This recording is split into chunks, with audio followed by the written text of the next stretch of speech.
So the next question says the kinetic energy of two masses m1 and m2 are equal. The kinetic energies are equal. The ratio of linear momentum is what?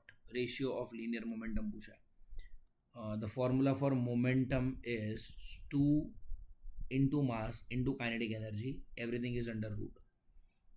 मैं इस formula को एक बार derive कर देता हूँ. सी kinetic energy का formula होता है हाफ एम वी स्क्वायर. अगर मैं मल्टीप्लाई डिवाइड बाय मास करता हूँ तो यहाँ पर हो जाएगा half M square V square, right. This M into this M will be M square.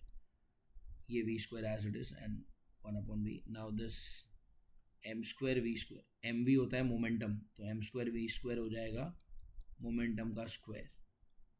And this is kinetic energy.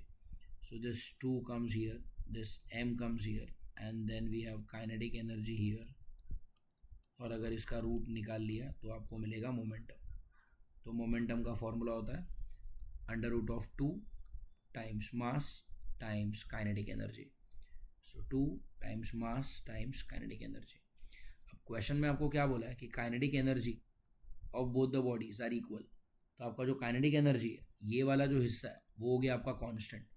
And if kinetic energy becomes constant, 2 is just a number. तो यहाँ से पता चलता है कि बॉडी का जो momentum है वो उसके मास के साथ डायरेक्टली प्रोपोर्शनल है with a root.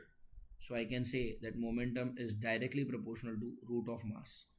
With that thing p1 by p2 becomes root of m1 by m2.